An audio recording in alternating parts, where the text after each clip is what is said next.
The Academy Awards. A night of magic. A night of glamour.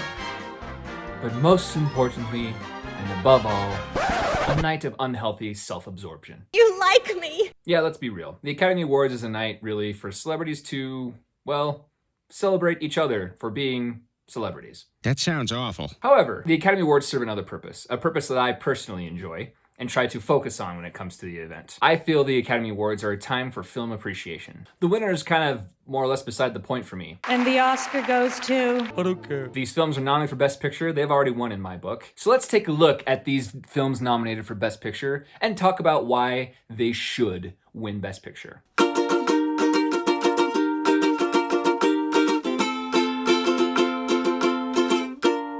Hello everybody, welcome to Film Fireside. Judas and the Black Messiah was nominated for 6 Academy Awards. Lakeith Stanfield and Daniel Kaluuya both took home a Best Acting nomination. This got a nomination for Best Screenplay as well as Best Cinematography and a Best Picture nomination. So let's take a dive in and look at why this film should win Best Picture. I think this goes without saying, but this series, obviously I'll be talking spoilers. I'll be talking about this film assuming you have seen it already. So please go and watch Judas and the Black Messiah. It's eligible to rent right now. I know it's also playing in some theaters right now. I know it's playing in my local theaters. So there's many ways to watch this film. Go check out Judas and the Black Messiah if you haven't already, because spoilers will be being discussed here.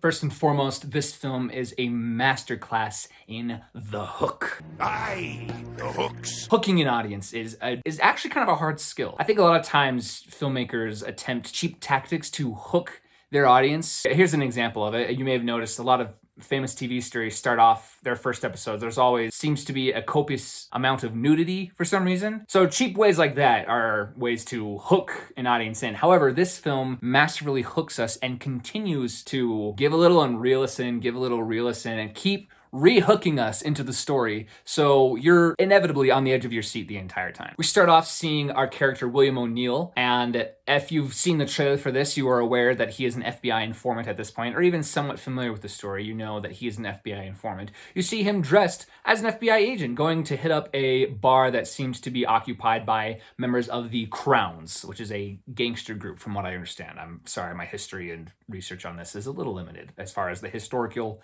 accuracy of everything. He breaks into the bar, shows him his FBI badge, and starts frisking these gang members looking for a set of car keys. He finds the car keys, says the car has been reported stolen, and it's not until his hat gets knocked off that we get to see a look at Lakeith Stanfield's face, William O'Neill's face, and these members of the Crowns then realize this guy is way too young to be an FBI agent. He's most definitely not an FBI agent. You ain't no cop. So, well, we thought he was an FBI agent. Just kidding, he's now not an FBI agent. Runs, gets away with the car, but gets pulled over by the cops, and then near the end of the scene where he's just first meets Jesse Plemons' character, he more or less offers him an opportunity to join up with the FBI. I'm going to refer to this as the just kidding again method. Perhaps a more technical term for it is there's subversion in expectations here and misdirection for us as the audience. We're set up to believe one thing that we think is true and go, oh, wait, maybe that's not right? Is that not right? Okay, no, yeah, it is right. It is right. FBI agent. Okay, yeah. This tactic is done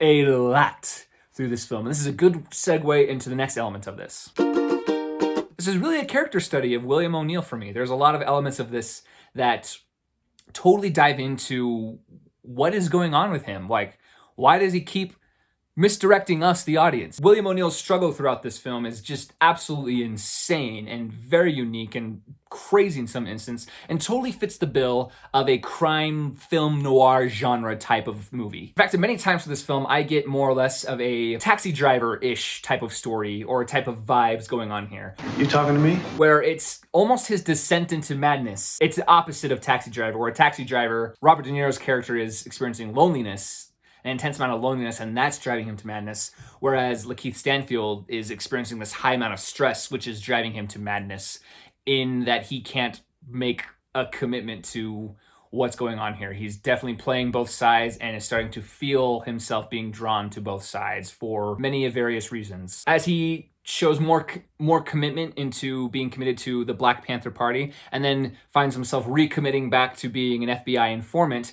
this inconsistency is continuously hooking us, because as we go throughout, we start to wonder if decision he is beginning to make Is it in favor of the Panthers, or is he serving the FBI in this moment? And we are waiting to see what is happening. And there's various moments of payoff throughout this that lets us know what he's doing, and then has us question what he's doing. And then even though he's doing something for the FBI, was he actually doing it for the FBI? How does he feel about that? Same thing with the Panthers. He's going back and forth here, and we are just hooked into what's going to happen of this hodgepodge of decisions he's making. William O'Neill is beautifully played by Lakeith Stanfield. I need to mention that. I'm giving him a hard time. Not him specifically. I'm giving the Academy Awards a hard time for nominating him for Best Supporting Actor, because he's the lead actor of the film. He is the lead actor of the film. But if it came to giving him a nomination versus not giving him a nomination, he absolutely deserves a nomination here. And I am so happy that he was nominated for this film. He is insanely good in this movie. As we watch this inconsistency, I think it's ends up turning into this character study, as I mentioned, where we get to see an interesting perspective and take on the human experience. I mean, to give O'Neill some credit for his inconsistency, he's kind of in danger on both sides here. We see at the very beginning of the film, the character Judy starts to have suspicions about whether he is actually legitimate about being a Black Panther, and more or less threatens his life. On that end, there's that element there. And then on the FBI element, he is being blackmailed here. He's arrested for impersonating an FBI agent and Grand Theft Auto. He's a rock in a hard place, so you have to give him some credit for that. However, there is still something about his character, though, that we find perhaps distasteful, or that we want to maybe be wary of. And what is that exactly? What is this lesson here that we have to learn? There's one in particular I think that stands out to me. Going back to the beginning of this film, granted, he's just been probably needless. It suggests that he's been needlessly beaten by a police officer, whatever officer pulled him over. So he's feeling scared and feeling nervous. So his answer could have been just trying to keep everyone happy. But when asked about his feelings of Martin Luther King and Malcolm X being assassinated, he says, I never thought about all that. Just never thought about it. I think that's a very specific answer to give, because like I say, he's probably trying to just save his own skin here. But to say specifically, I haven't given it much thought, is an interesting way to answer that question. If he was just trying to save his own skin, he could have been like, oh, I don't really care. I think those guys were crazy commie revolutionaries, blah, blah, blah, blah, blah, trying to help, maybe thinking what they want to hear. That would be different. The lesson I take from here is that perhaps William O'Neill's morals aren't specifically defined by him. And when you don't let you define your own morals, you are a victim of the morals and world that kind of just comes upon you. And it proves detrimental to him and the people in his life. Get a backbone, I guess, more or less. You stand for nothing, Burr. What'll you fall for? In an interview with director Shaka King, he said, as Fred Hampton Jr. says, you want to put the medicine in the applesauce, you know? And we just gave you up top a lot of applesauce. I thought I was going to see a heavy movie that was going to be a history lesson, but actually, like, this is fun. And then you start to, we can indoctrinate you with these politics. Indoctrinate? Oh my God! But that's an evil, icky word. You're not supposed to indoctrinate people. Evil, evil, evil, evil, evil. We indoctrinate people into doing things. That means we're taking away their personal decisions to make choices. And if we indoctrinate people, I thought he was supposed to be a good person. What is he, some type of evil person? He's indoctrinating us? He wants to indoctrinate us? Won't somebody please think of the children? Relax. Indoctrination is an interesting word. I had some experience with this attack before. Serving, I mentioned I've served as a missionary for the church I'm a member of. That's something we kind of get told a lot as well. You boys have just been, you've just been brainwashed. You've just been indoctrinated. You wouldn't be doing this unless you hadn't been brainwashed into doing it. It was such an interesting concept to me because as you'd talk further, it was always, well, it was just because you were raised that way. Everyone's raised a certain way. So guess what? By that logic, everyone's been brainwashed. Basically, what they're trying to say, they're trying to point out, the technical term here is that we all have our cognitive biases based on our environment we were raised in, based on who we were raised by, and the beliefs they held and wanted to share with us, based on the influences we had in the school we went to, the type of TV we watched as a little kid. Those types of things totally made an impact on us and in our development, and we developed biases or preferences towards ideologies, towards the world, how we observe the world, and that's completely normal for literally everybody. So yeah, to indoctrinate us, he wants to more or less endow upon us ideologies in a subtle way. So let's take a look at this a little further. I'm sure you and I can agree that when discussing the Black Panthers in history class, there was a bad taste in the mouth of our teacher or in the textbook we were studying from. Black Panthers were viewed as a violent activist party, and only a violent activist party. Now, this film doesn't shy away from the fact that violent things took place at times, but there's many of valid justifications for that mentioned in this film, and also mentioning things that they were actually about.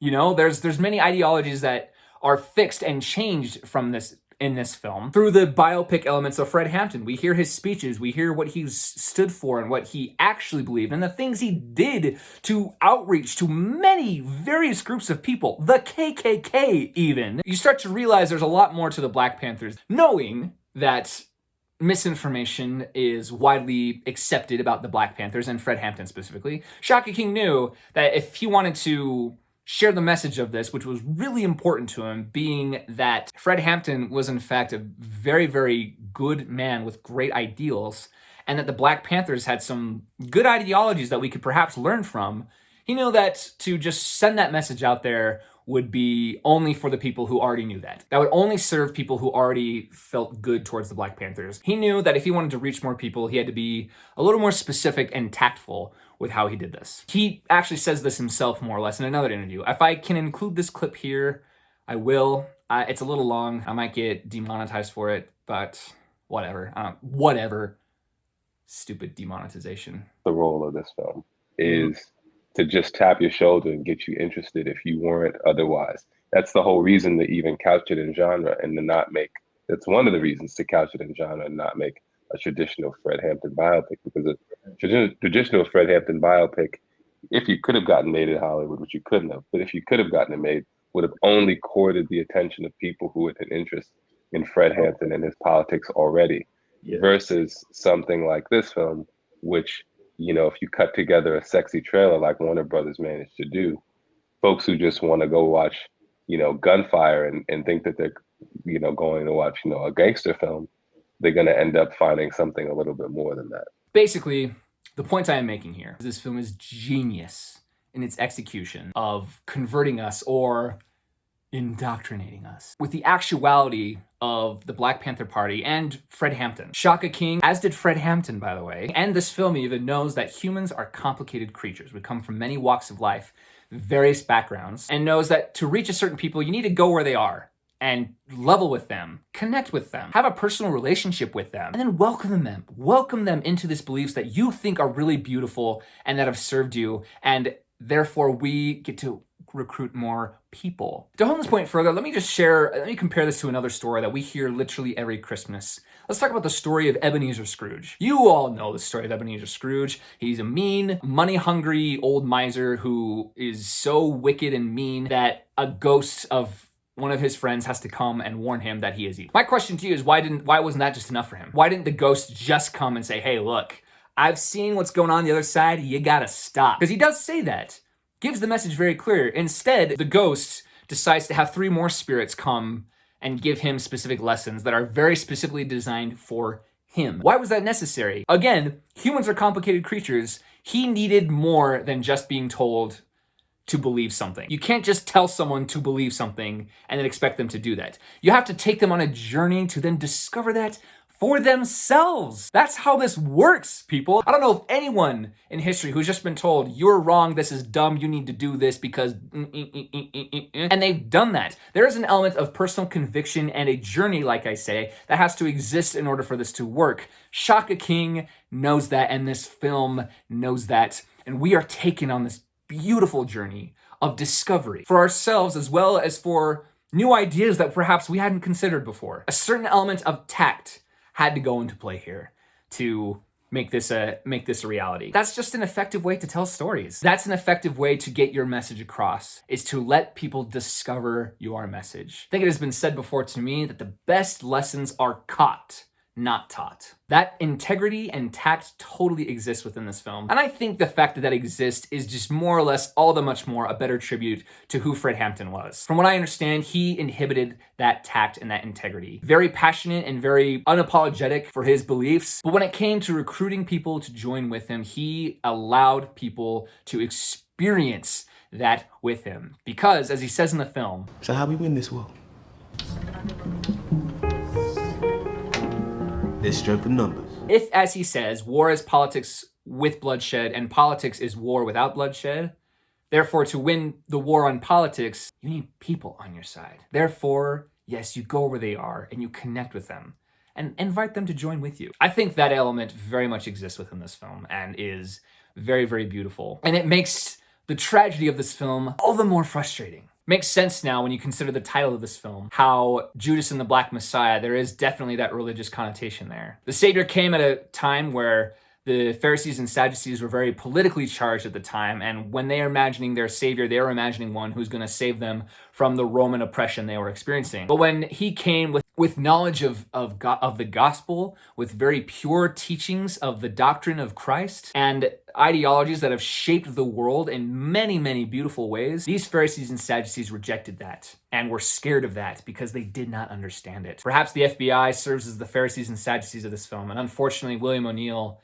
is the Judas who portrayed him to the FBI agents. He had to sacrifice his life for his beliefs. And it's sad when someone has to do that. It's almost unnecessary in many ways, and it's frustrating that took place. There is a beautiful religious comparison here that may exist, although perhaps it could be said the beliefs of Fred Hampton may not I don't think Fred Hampton was a Christian, and I don't think the film's trying to suggest that at all. I don't even think there's any religious theming really in the film. It's just within the story. There's just such an interesting comparison to seeing an established group, i.e. the FBI, who has specific ideas and beliefs and then when someone tries to challenge that, the amount of political manipulation that comes into play to thwart that and to silence it. Hopefully, with this film and just talking about it more, we won't let them be successful. Because I think it's safe to say the Pharisees and Sadducees were not successful in silencing Jesus Christ. I mean, Christianity is such a huge part of our world today. Wouldn't it be awesome if through this film and just our being aware of this, we can let the ideologies of the Black Panther Party and just Fred Hampton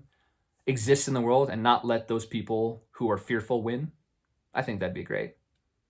And that's why I think this film should win Best Picture. Judas and the Black Messiah, tell me your thoughts on why you think this film should win Best Picture. Is there anything I missed on this film? Any analytical point you'd like to share? Start a discussion with me in the comments. Make sure you subscribe to the channel so you do not miss out the next episode of Why It Should Win, coming to you shortly. Thanks so much for watching. Comment, like, subscribe. Bye-bye.